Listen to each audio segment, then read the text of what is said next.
Hello నమస్తే. మీరు చూస్తున్నారు లిప్సికా టాలీవుడ్ న్యూస్. మీతో ఉంది మీ లిప్సికా.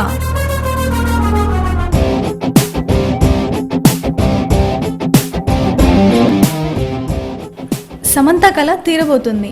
సమంత కళ ఈ ఏడాది నెరవేరబోతుందండి.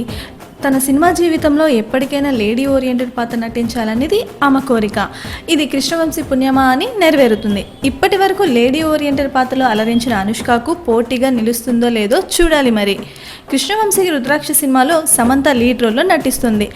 ఈ సినిమాలో రమ్యకృష్ణ కూడా ఒక ముఖ్యమైన పాత్రలో నటిస్తుందట. ఈ సినిమానే కాదండోయ్, మంచి కథతో ఏ దర్శకుడు వచ్చినా లేడీ ఓరియంటెడ్ సినిమాలు తాను సిద్ధమే అంటుంది సమంత. కొరటాల 4వ సినిమా ఖరారు.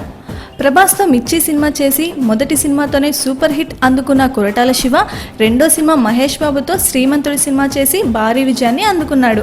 రెండో సినిమా టాప్ డైరెక్టర్ జాబితాలో చేరిపోయిన కొరటాల ప్రస్తుతం తన మూడో సినిమా ఎన్టీఆర్తో చేస్తున్నాడటండి. జనతా గ్యారేజ్ అనే ఓ మాస్ టైటిల్తో సినిమాపై భారీ అంచనాలు పెంచేశాడు. ఇక ఈ సినిమా రెగ్యులర్ షూటింగ్ ప్రారంభకు ముందే బిజినెస్ కూడా పూర్తయిపోయిందని తెలుస్తుంది. ఫిబ్రవరి 20 నుంచి జనతా గ్యారేజ్ రెగ్యులర్ షూటింగ్ ప్రారంభం కానుంది. ఆగస్టు 12 సినిమా విడుదల చేయడానికి సన్నాహాలు చేస్తున్నారు. ఇదిలా ఉంటే తాజా వార్తల ప్రకారం కొరటాల 4వ సినిమా కూడా ఖరారైందని, ఆ సినిమా హీరో కూడా ఖరారయ్యాడని తెలుస్తుంది. శ్రీమంతుడు ఆరంభానికి ముందు ఆ తర్వాత కొరటాల మెగా కాంపౌండ్ హీరోతో సినిమా చేసే అవకాశం ఉందని వార్తలు వచ్చాయి.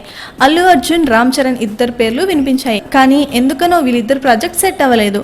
కానీ ఇప్పుడు రామ్ చరణ్తో కొరటాల శివ సినిమాకు ఖరారైంది. జనతా గ్యారేజ్ విడుదలైన వెంటనే రామ్ చరణ్తో కొరటాల శివ సినిమా సెట్ పైకి వస్తుందని ఫిలిం నగర్ టాక్. రామ్ చరణ్ కోసం కొరటాల ఓ స్క్రిప్ట్ కూడా రెడీ చేశాడట.